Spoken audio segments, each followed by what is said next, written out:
Good evening, everyone, and welcome to this week's episode of the Parent Pod. Every week, we come to you with different topics, including education, advice, and sometimes even a little fun. So this week, we are actually joined by Tracey Goodwin and Holly Oberacker from Navigating ADHD.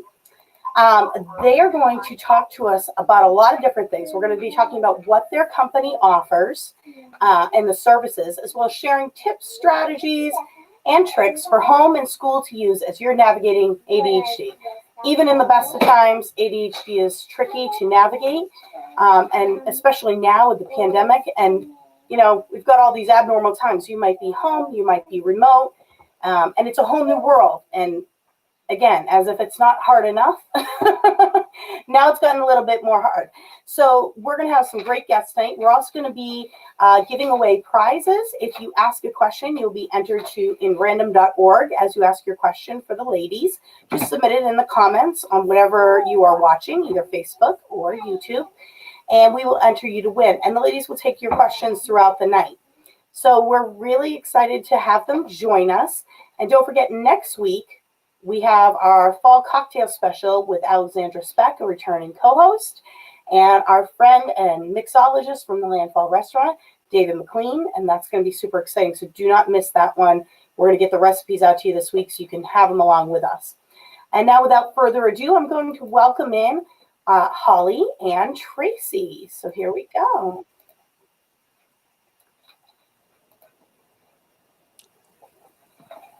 Hi, Holly. Hi, Tracey. How are you? Hi, Amy. Thanks for having us. Thanks, Amy. I'm really excited for next week in the cocktails and the recipes. I know, right? The hot cider picture we shared earlier, the research is the whole fun part, you know? So fun.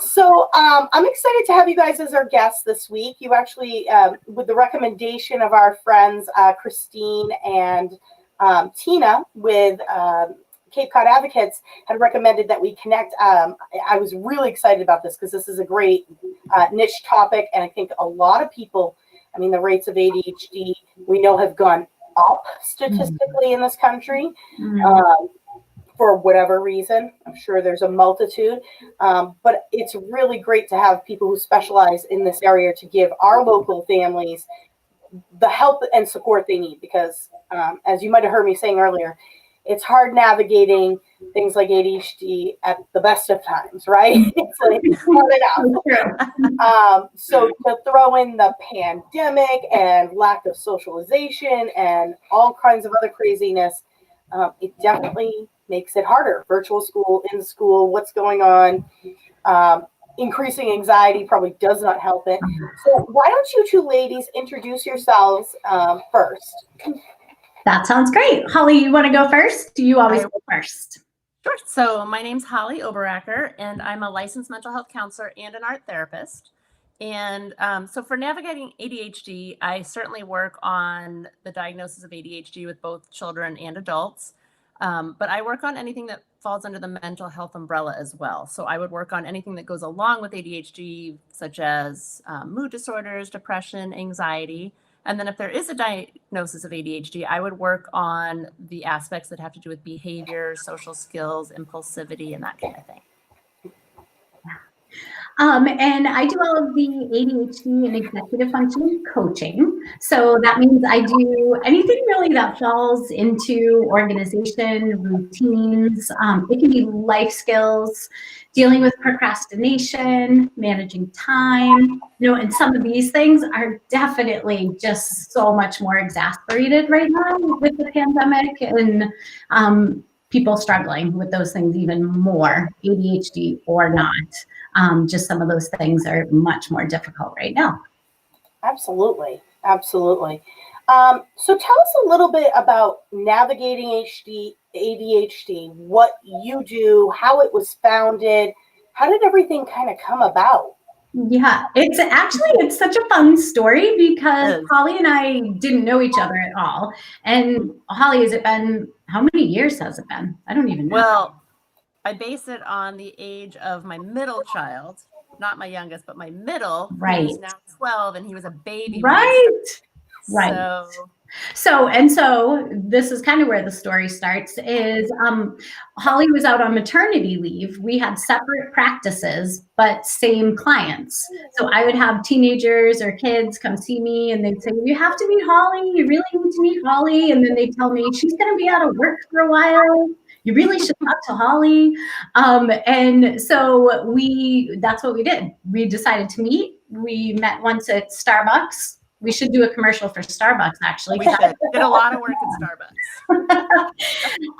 And that's how we started. We sat down. Holly had a practice with therapy and the mental health aspect. I had a practice that was all more about the academic and organization. And we thought there's a huge need for families to be able to have a holistic approach with both of those things and not feel like you're running from place to place and that you're going from appointment to appointment. So we said that day, let's do this together, and we've never looked back. I like how you, I like a lot about this story about how you started your both moms, you became your friends, and beautiful things can happen in friendships, especially with mothers. It really can. Yes. And so in addition to that, you talk about, people we don't have time to be running around to different things. We need a place to find all that information in one spot because we just don't have time. Either we're overscheduled or taking care of the kids. It's a very different world than the 1950s and 60s and even the 80s. We are a totally different type of parent in this generation, I think, than we thought we were going to be. This wasn't the fairy tale I was promised. I don't remember this part in health class, but they didn't tell us we would be going through this. And so it's very different. And women and mothers especially have a lot more responsibility on them. And time is critical. Gosh, so much so. It's nice that you offer this nice blend of services. And we feel so fortunate that we can do that. Our philosophies were the same, and it just seemed like, wow, if people can get this kind of support in both areas and parents can get their own support, we knew we would see progress in ADHD treatment just happen so much more quickly than if things were all separate. It's true. And we learned so much from each other that I can be in a therapy session and, something that has to do with executive functioning comes up, or I keep that in mind as we're working on a strategy. I do my best to channel Tracey, and I feel like that we can cement the strategies quicker because I have that lens as opposed to just staying in my narrow focus of mental health. Yeah. Well, that's what it's about. It's about drawing from each other's strengths and learning and creating something even better that benefits your patients and yourselves. Yes. I appreciate that because I totally get that. What is the need in the Cape Cod region then? Because I know from experience and hearing from other parents in the area, it can be very difficult to find, like you said, these needs. So it's great that you're here. What is the need that you have seen? Mm-hmm.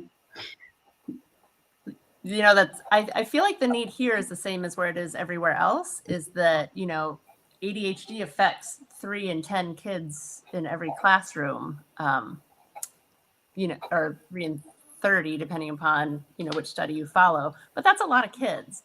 And, some kids can benefit from just what is available in the classroom. Some kids need added coaching. Some kids need therapy. We have never had a shortage of clients because it is so prevalent. And our philosophy is that, and I think it's because we're working together, is that when kids come to see us and adults, it's not that they're going to be seeing us for years and years and years. We try and develop strategies that, because we're looking through the lens of executive functioning and mental health, that the strategies are cemented that much quicker. Mm-hmm. And we spend the whole time, every strategy we develop is boosting self-esteem. That's probably at the forefront of everything that we do. Mm-hmm. And if the self-esteem and the confidence is built, strategies are learned quicker, and then they can progress through school.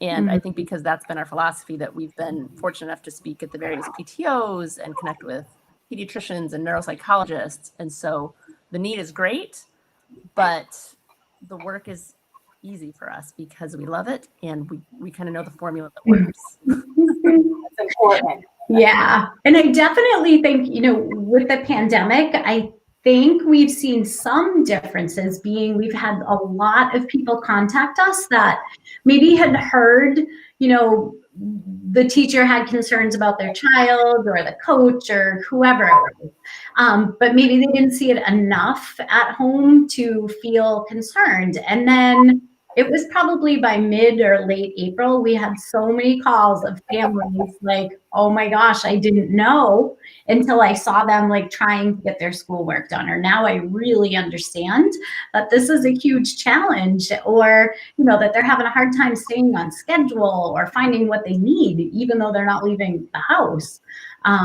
So I think it's shifted a little bit into parents needing more support on how to help their child at home learning, as well as just a level of awareness rising of how to help each other and how to be able to help more frequently. It's in different kind of ways we've been able to interact with kids and teens and families in a different way, because they're all like at home, like show me where that's happening and show me where you spread your stuff out and where are you learning from. And so it's shifted a little bit in just what we're seeing, and I think the rise in awareness, which is awesome in a way.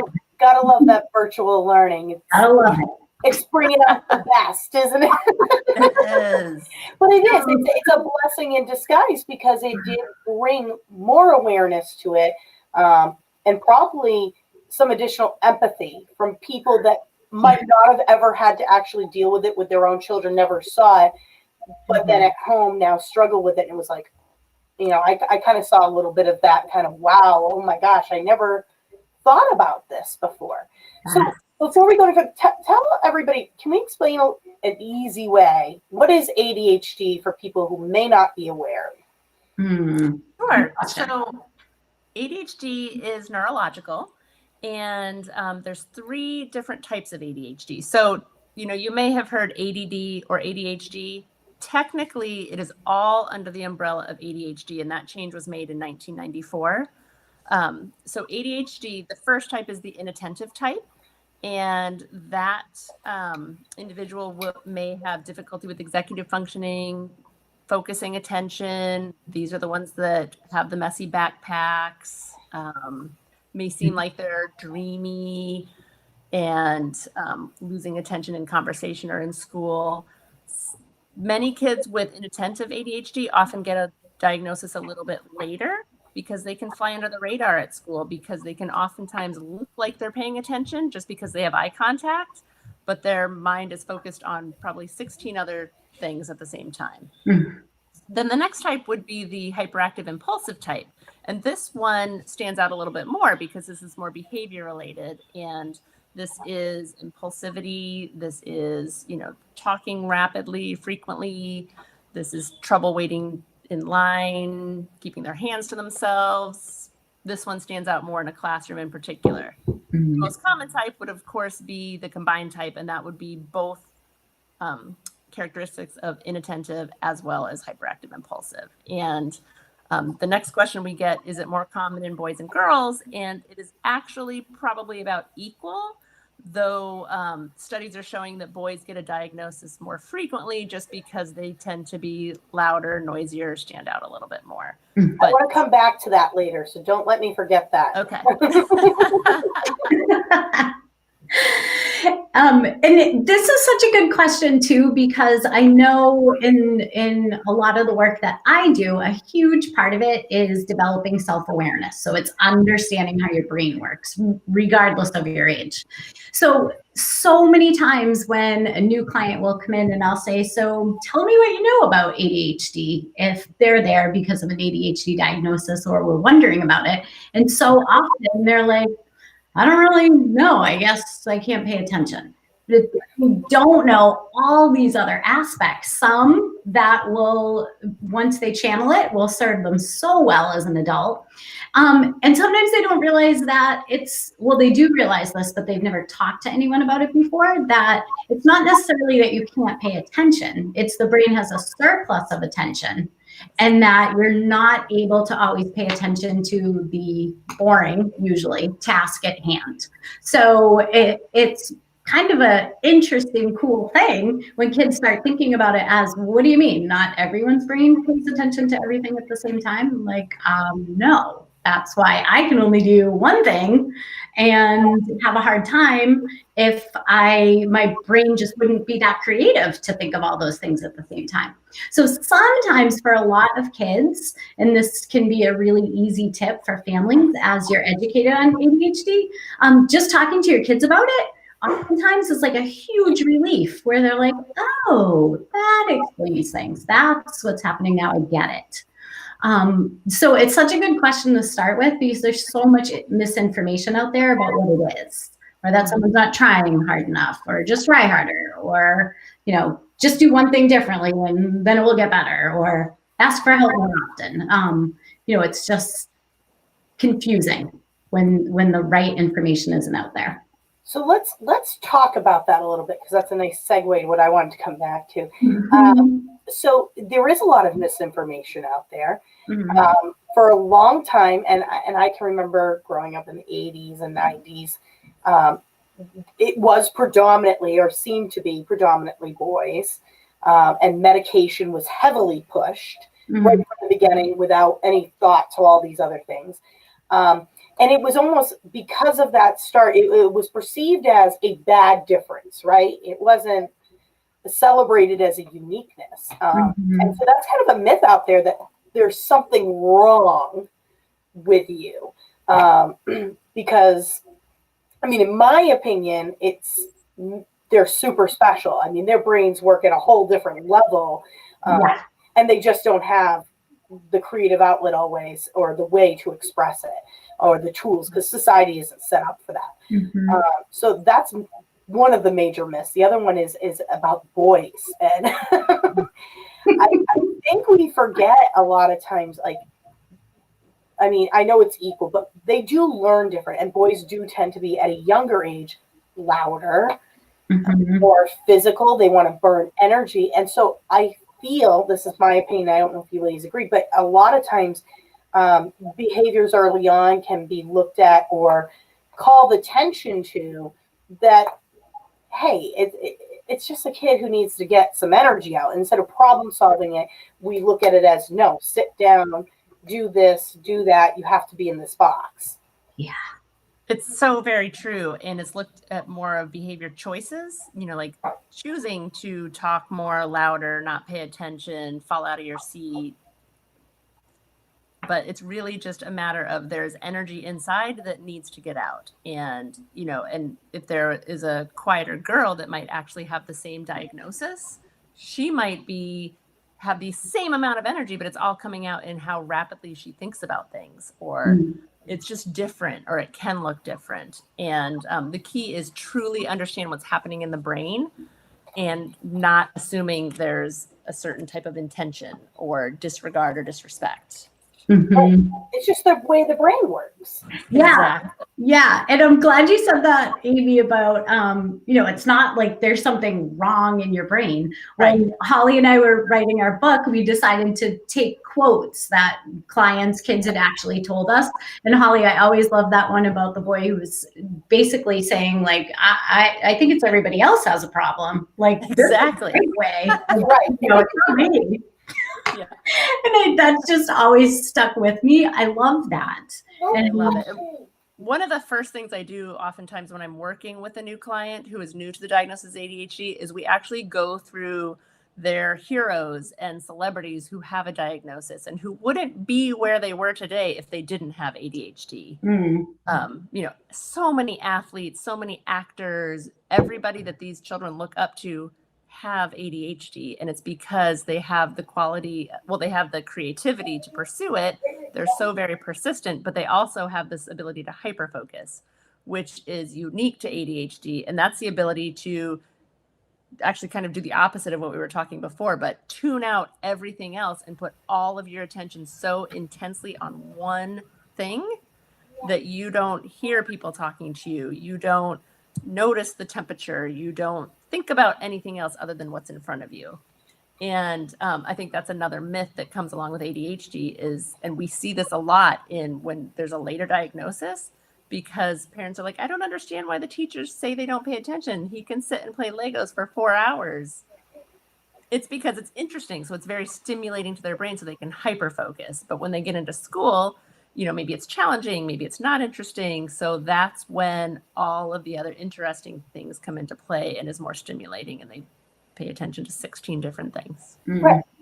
Well, it makes sense because they're more interested in their high interest topics. Yes. And it is harder for them when they're forced to, like the MCAS, you're forced to write about a very specific prompt. It's not, there's no really room for creativity there.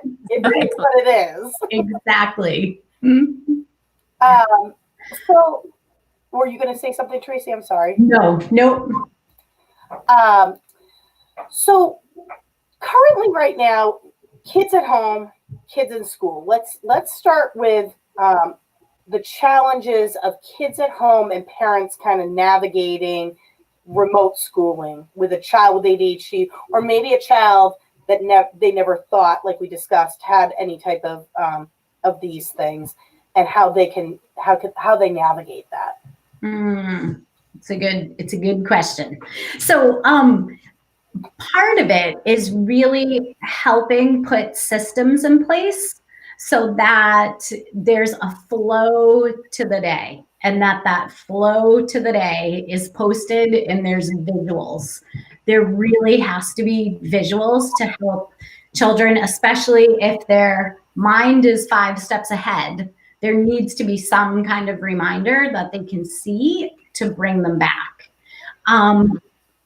Things like posting the time and what's happening with the schedule, making sure that everything is set up the night before is critical. So if they're squirmy and fidgety, balance discs work really well on chairs. Setting up a standing desk at home, that's an option if they want to stand and do something. Having whatever the materials are close by. So regardless of space or how much or how little space you have, just having that set up is one of the most important things, so that they completely don't run to get whatever and then they're lost for the entire Zoom meeting or whatever the exercise is.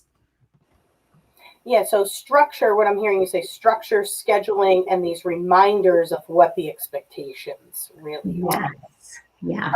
And do you find that, so with remote schooling, screen time can be often a challenge with students with ADHD. It can almost be too much. How can parents kind of combat that? Because if they're forced into this situation where they're virtual right now or later virtual by no choice, how can they navigate that? Well, I think a big piece of it is making sure that there's balance. So, of course, there's going to be more screen time during remote learning or the hybrid learning or wherever your child is, but making sure that there is an equal amount of time of activity level or just downtime. The screen is very stimulating for any brain, but especially an ADHD brain, and they need to channel that energy somehow. So building in activity, or, if you can build it into the school day, that's wonderful. And that's easier to do at the younger years. It's a little bit different in high school. But figuring out a way, okay, you were actually on a screen for 5 hours today. So now you need 5 hours off the screen. So how are you going to fill that time? Is it, doing an hour of exercise, and then, what are you going to do? And just kind of helping them structure that. We always like to say everything needs to be in balance. So that also includes like sleep, nutrition, exercise. And if those 3 are in balance, then it's easier for anybody to navigate things like extra screen time or anxiety around remote learning or whatever it is. It's just putting sleep, nutrition, exercise as kind of like your first forefront strategy. Oh my! I feel like we could have a whole session on each of those. We might have to do that actually, because I'm like, oh my gosh, yeah, that's so important. But we could talk forever about that too. We could. We're gonna have to have you guys back. So. More in depth. We spent a lot of time talking about screen time. We actually wrote an ebook called Navigating Screen Time. just because it really is, it's a challenge for so many reasons, because, as parents, our generation, we didn't have the opportunity to be on screen so much. And so we have this viewpoint saying, get outside, run around, be like the Goonies, come back later. But yes, that's actually not reality, because the kids are in a different world and screens are everywhere and information is so fast. So now we have to, like you were mentioning earlier on in this, that, we have to parent differently than we planned on. So, we have to think about the amount of time on screens, the quality of screens, the safety of screens. oh my God, I'm overwhelmed. I know. It's overwhelming. It's really overwhelming. It's so but overwhelming. we always say, as long as you have a plan in place, Yeah. it takes away the overwhelm. It really it may does. not be your original plan, but it's a plan. Exactly. Yeah. And always think of that. Whatever it is that's coming up, whether it's remote or in school, just formulating that plan makes everyone feel more in control. It will help your child feel more in control. Even if they don't like the plan, the fact that there is a plan is so helpful. And, some of this too, involving your children in the conversation of what are the activities going to be, or what are the choices with how they're going to spend some of that time to balance things out, is also important. Of course, there's going to be expectations in your own parenting rules around it, but especially with ADHD, your kids are creative. They usually have a very strong opinion. And they usually have some pretty good arguments for defending what those opinions are. So it's also important to factor that in and have them be part of the process. Otherwise, it's always an uphill battle with all of it. So that's a really important aspect. It gives them ownership over it. So Yeah, control, exactly. if you will, but ownership. They feel like they are part of it. They feel proud of it. Like you said, even if they don't like it, they took part in it. exactly. And that's an important feeling to have. And it's a way to give children control in some way, And it's also building a skill set. It's helping your children learn how to communicate about something that's important to them, how to communicate when they're upset or frustrated, and how to strengthen that in a productive way versus an impulsive or highly emotional kind of way. So it takes a lot of practice, but we see it work all the time. And sometimes you just have to get creative with how you're going to make that happen. As a family, every family is different. There's no right or wrong answer to so many of these things. It's family specific. And we might have to. One of the things I said for years is I would love to have someone come up with like a kid recipe book for us, kid favorite meals, because you talked about the nutrition aspect of it. There is a huge component to that, and they do better. And correct me if I'm wrong, but high protein is really good. Certain vitamins or within those leafy greens are really good. And so I would love to see a kids like cookbook with recipes that have those types of, because again, I'm a person, I just want it easy for me. I want someone who just, I know I should meet with the nutritionist and understand it. I just want the cookbook. Okay, this is the ADHD kid-friendly cookbook. So idea for you ladies. Love that. Love it. I'll be first in line. All right, we'll keep you posted. We love new projects. Yes, we do. So now let's talk about some of the challenges at home, at school with kids with ADHD. Now with the new guidelines, I know one of the things that has changed is a lot of the kids now, they don't sit in groups anymore, and group partner-based cooperative learning has been the new. I call it the new thing, but it's been that way since probably around the time after we all transitioned out of school, and it became the better for education. And so we're moving away from that because of the guidelines. We have to be more sitting apart, every kid's alone. And so I think it benefits kids with ADHD, but thoughts on that and the other guidelines and how it's impacted kids? Well, I mean, I think certainly children with ADHD are not going to get into trouble in terms of dominating conversation or keeping them their hands to themselves, or all of those things they might have gotten called out for before. But it also takes away their opportunity to practice strategies on self-awareness and not doing that kind of thing. Mm-hmm.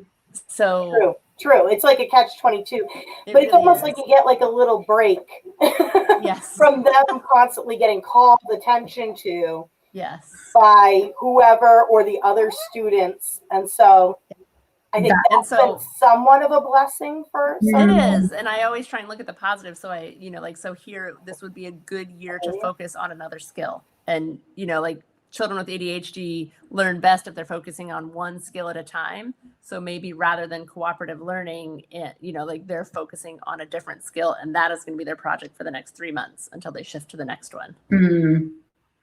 And I think, teachers are under so much stress, and I think it's really difficult for students with ADHD in schools where, they're traveling or not traveling anymore. They're staying in one classroom all day, and not, especially at the middle school level, if they were switching rooms, every class.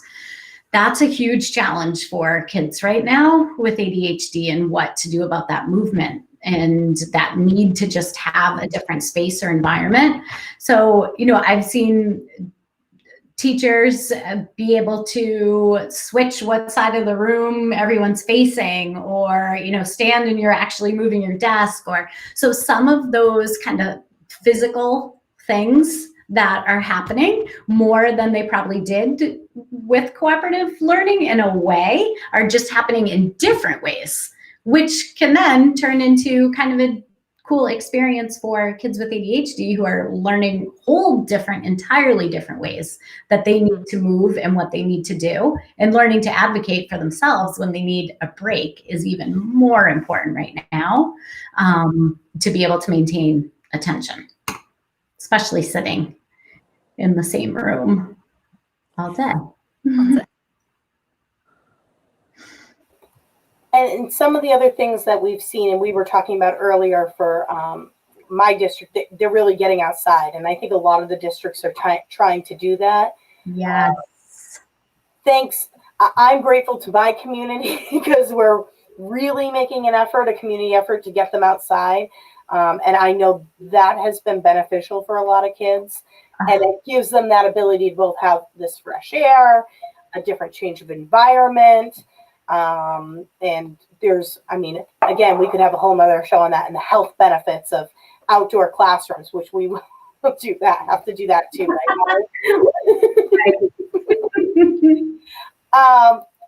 Elizabeth has a question. She says, do you have tips for parents whose child's friends have ADHD to maintain successful play dates? Tips for So if their child's friends have ADHD, are there tips for this other parent who's not as familiar with navigating that and the challenges that could present? What are some tips and strategies for them? Well, yeah, one of my favorite tips for, this can apply to any type of play date, but it works really well for if ADHD is involved and there's a particular issue. It's to figure out, first of all, what's the issue. So if, is it too physical? Is it, switching from one activity to another? Is one child dominating the activity or always choosing what the activity is going to be? So it's really honing in on what is, like the one or two issues you want to work on. And then I like to set up, prior to the play date and discussing it with your child so that, they understand what the strategy is saying, okay, remember 3 things. And then you decide what are those 3 things you're going to focus on. And it might be, taking turns, taking a break if it's too physical, and, good listening. It doesn't matter what the 3 things are. It's just you're picking 3 things. And that way, you give the reminder, don't forget your 3 things on the way to the play date. During the play date, you can simply hold up your hand 3 so that your child is cued. Oh yeah, I have to think of these 3 things. And then afterwards, talk about the play date and say, did you focus on your 3 things? Give me a couple of examples. And it's that repetition and the cueing and the code word of 3 things that really helps that child understand that skill. It's a little bit different if your child is not the one with ADHD and the other child is. So in this situation, you want to kind of explain the issues that you've noticed, and, you know, not putting fault on anybody, just like recognizing what the situation is and developing empathy, and then strategies for handling whatever these specific issues are. Yeah. And, you know, if this is a situation where you've had children over before with different challenges have arisen, you know, being mindful of how you can provide options that might not be those same options that you saw it more difficult for those children, especially to navigate towards. And that can simply be, you know, we have this new family play date rule and we don't wrestle anymore. You know, whatever it might be, you can make that up completely. It can be just a different way to kind of see the situation and troubleshoot alongside your child so that you're part of it without having to point fingers at exactly what it is.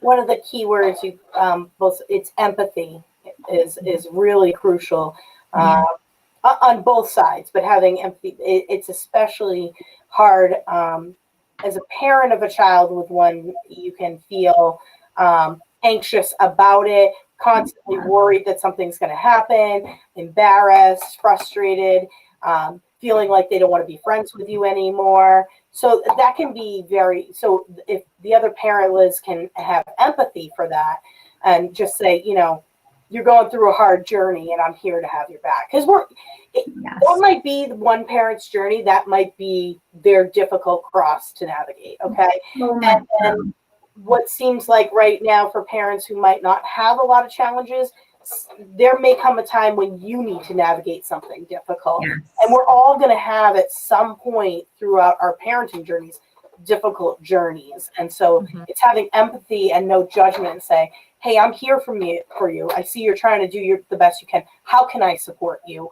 How can I work with you? Because I'm here for you. So I think that's really critical. And those are all tips and ways that another parent can show that they're. Absolutely. And that's so comforting. Just hearing you explain that, you can feel how comforting that would be for anyone in that kind of situation. It goes so far to be thinking about it that way. Absolutely.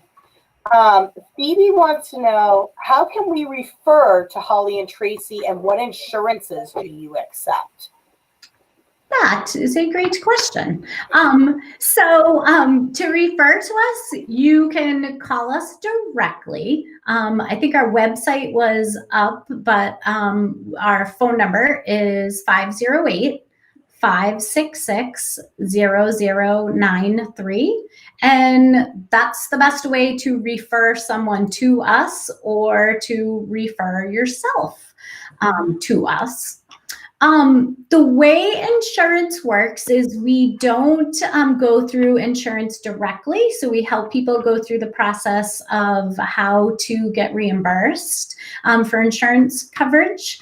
And then we generously have donors that sometimes provide scholarships for clients. So when that process of reimbursement maybe doesn't work out quite as someone might need to, we also have other options there too. So especially for people referring other people to us, we always encourage people, please reach out, because we like to be able to help people, and we do everything we can to make that happen.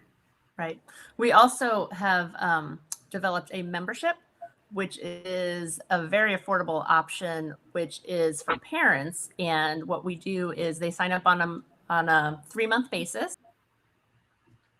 Uh-oh. Did we lose Holly? We might have lost her. Holly. Do you want to just keep going with it? I'll watch for her to come back. Okay.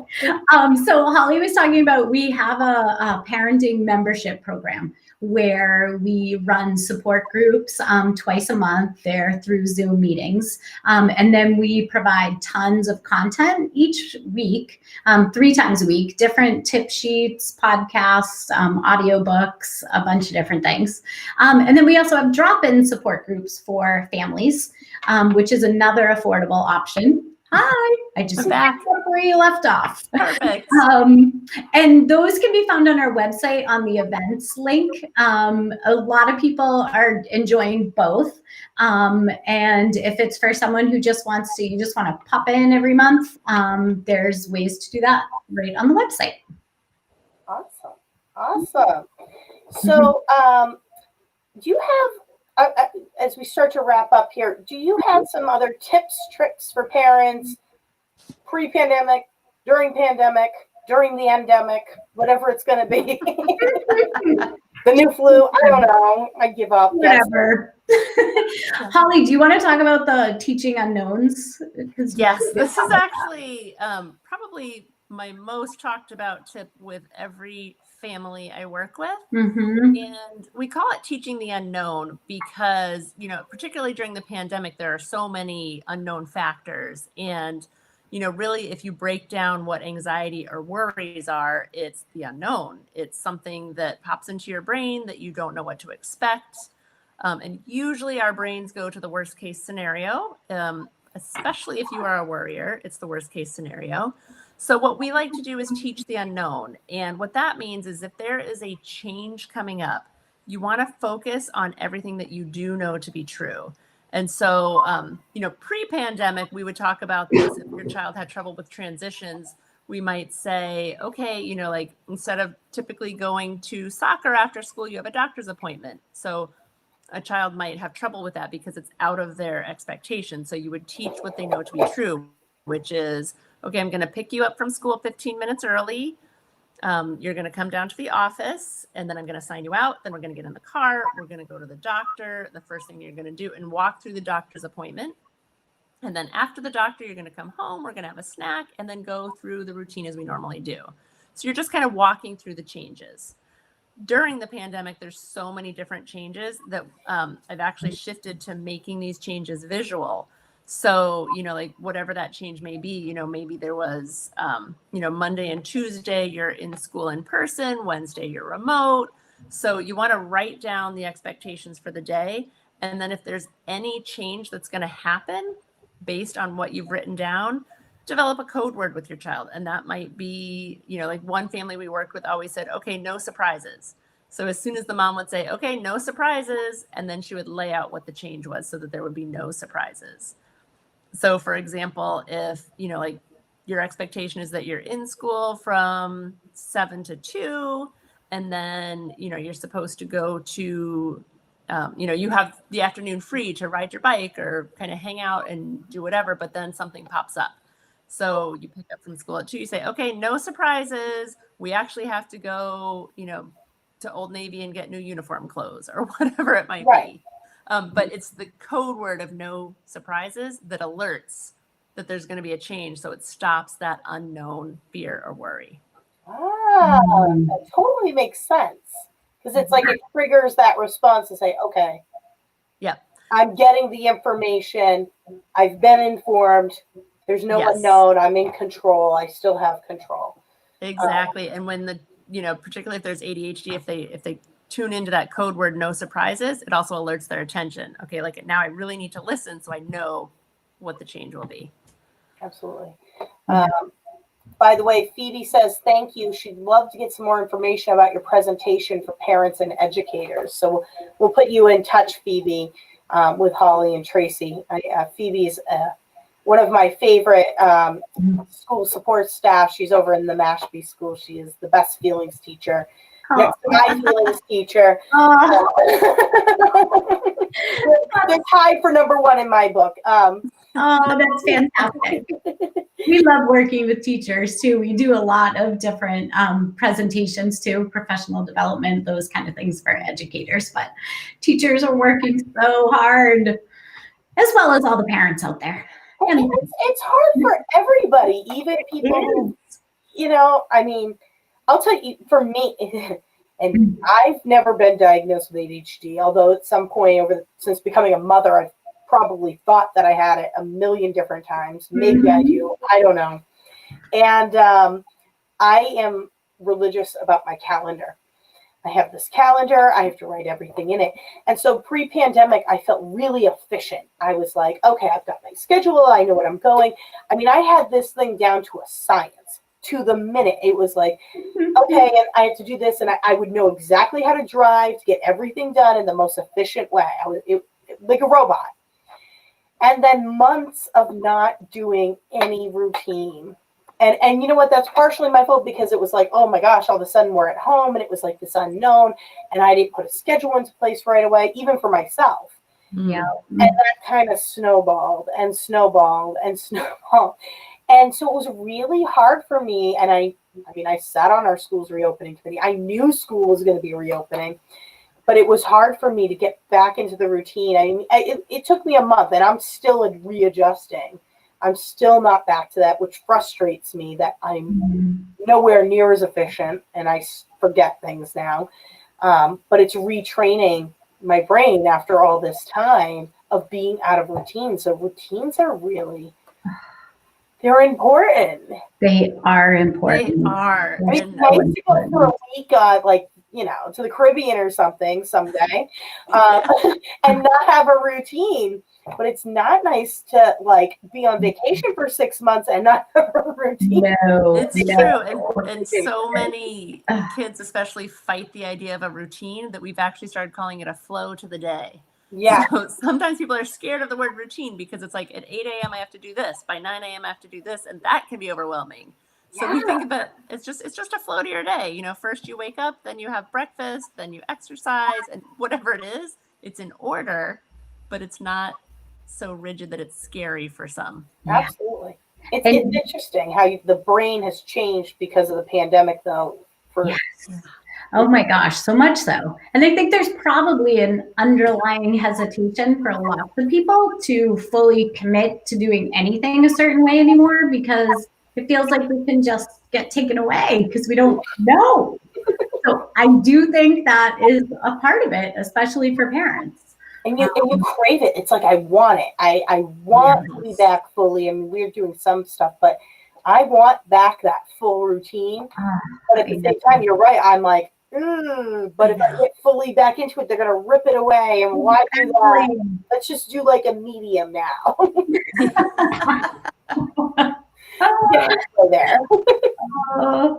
Which, and it's kind of one of our tips. We're always saying take care of yourself, and that is very true, and it sounds great in theory, and sometimes it's harder to do, but especially now is for parents to just cut themselves some slack and take some pressure off that this is a really difficult time. So if your children are on screens more than they used to be, they're going to be okay. They're resilient, and to just try and think of resetting each day. Resetting is one of our favorite words, or having a redo. You get to do that. Children get to do that. Adults get to do that, and that's okay. And to be transparent about it. This is hard. It's really hard. It is. And this is just a snapshot of parenting. It's going to be a blip on the radar years from now.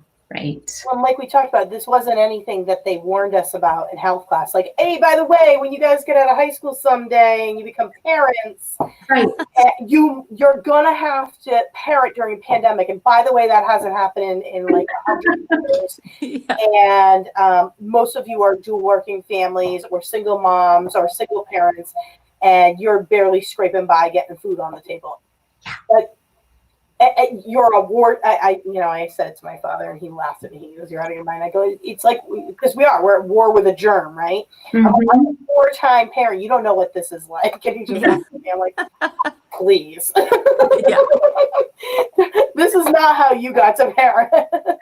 And you're right. It's giving ourselves that break. I mean, we have no real book to follow. There's no book anyway. No. But there's especially no book right now. Right. Absolutely. So allowing that grace. Any other tips, ladies? Just, we talked about visuals. We've been talking about that quite a few times, but also when it comes to visuals or organization, again, going back to your children to have them explain to you what makes sense to their brain.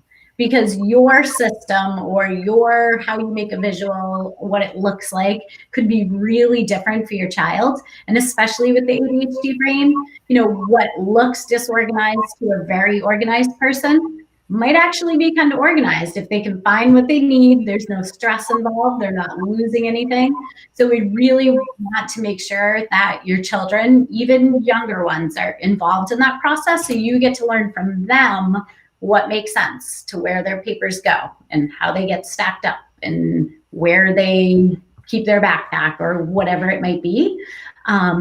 Is one of our favorite tips, and even more so now, because there's just, like we've been talking about, schedules might look very different than they have before. So setting up that space, as long as it's organized in a way that works for them. Yeah. Yes. Everybody's brain's different, and what works for me here at my desk may not work for you, may not work for you, may not work for the boss, but you got to set yourself up for success the way you are going to be organized. And that also gives the kids ownership over that. It does. As long as it's, so you can find everything, like you said, Tracey. Exactly. Yeah. And it helps them create their own definition of what that looks like for themselves. And then they're able to do it consistently. And that repetition just grows over time. And then it's not a fix for this particular time period. It becomes a life skill, which is the goal, to equip all of our children with life skills. Absolutely. Absolutely. Do you find, Holly, with the art therapy part that children with ADHD, do they go towards one avenue of art or another, or is it just kind of across the board, whatever, or? Well, one thing that I've learned over the years of working with ADHD is that as soon as you set a prediction, it changes. So, no, that it can be anything. And, like one day I might be making junk sculptures with the child. The next day we're doing stained glass painting. The next day we're simply doodling with Sharpies. And, I do art therapy in a couple of different ways. Sometimes it's art as therapy, and it's just an enjoyable process, and it keeps the child distracted into their art so that we can talk about some deeper issues without them trying to hide or shy away from the difficult topics because they're very into their art and they just keep talking. Another way I use art therapy is that we actually create the strategies they're going to use as a tool. So this might be a sign for their room, or it might be a clay sculpture or something, but it's actually going to be something that is a reminder of their strategy that we've worked on. Even and kind of the great thing that we, to circle back from where we started is my work with Tracey. A lot of times, like I would take the art project that she made, that the client made with me, and march it over to Tracey's office and say, oh yeah, we were working on this skill. So then Tracey would take it and kind of parlay it into her executive functioning work. Yeah.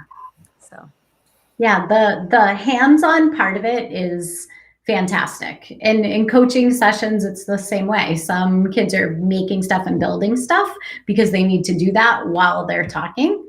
And others, they can make themselves a little clay pot to put something in, or they can figure out and create something that they're going to hang their keys on or put their wallet on or whatever it might be. Yeah, the ideas we get from creative children are fabulous. I love it. Make things out of nothing, I would imagine. Yeah, I mean, I'm thinking of one of my favorite projects that you do, Tracey, is actually when you have the kids make a map. So if they're a kid at school that is always forgetting their homework folder or something like that, you have them make a map of their classroom and then trace the best path for them to get there. And then they can take that map and, put it in their desk. And even if they don't even look at the map again, the fact that they created it and then they now have the imprint in their brain has now cemented that skill is that, sometimes I do get distracted and walk by my friend's desk, but I actually need to go this direction. Oh, that is one of my favorites too. So, ladies, let me let you have the last word real quick, but I just really good. got a co-host over here. I love it. I want to thank everybody before we wrap up for joining us tonight. I'm so happy you were able to join us for this topic. We're going to have Tracey and Holly back again because, as you may have heard us earlier, there's a lot of different subtopics that we could spend a whole session on. So we'll definitely have to be discussing that after our session. Thank you, everybody, for joining us. Be sure to tune in next week. Fall Cocktails.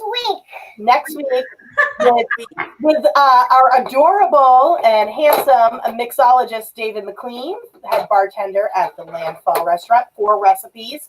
And he will be live with us, taking Alex and I through making them, tasting them, and discussing Halloween and all that has to offer. And then some other upcoming guests. We'll have Christine and Tina back from Cape Cod Advocates. We'll have Tracey Lamperti back to talk about couples and navigating your couples relationship. And Jacob, we just have so much more. Plus another holidays cocktails right before Christmas. Ladies, last word, 1 minute or less. That's so hard. So I would say one of the most important things is learn as much as you can from your children on how their brain works. You will find so much wonderful, valuable information that will help you guide them into creating strategies for themselves. So listen, and ask lots of questions with no judgment. Yes. And of course, I have to add some art in. Actually have them draw a picture of their brain as a way that they can describe what's happening for them. And it will really give you a great understanding of how they experience the world. I love that. And I'll just close out with, there's nothing wrong with anybody with ADHD or any type of difference here. People's brains are just different. If we were all the same, this would be a much different planet, right? So, if you have it in your household, within your family, there are others out there going through the same thing, and take comfort in that. Know there are resources out there. There are other parents who are willing to stand by and help. You're not alone. If you're still navigating some of the early things and you're feeling frustrated, reach out to Tracey and Holly. They're an excellent resource and they can help you get started. And for those of you who don't, and you have children who are friends with children like this, and you've had questions, keep your mind open and have some empathy, because we all have our trials. So be there for each other. That's the important thing. And look at it as a creative blessing, because some of these kids are so creative. Their brain's just moving a million miles a minute, and maybe that's what we need in our future. Who knows? I hope that's the answer. We don't know. Thank you again, ladies. Visit navigatingadhd.com. Contact Holly and Tracey. Thank you again, ladies, so much for joining us. Thank you to all the moms and dads out there for joining us. I hope this was an enjoyable hour. And we'll see you all. And we'll see you all next week on the Parent Pod, 8 p.m.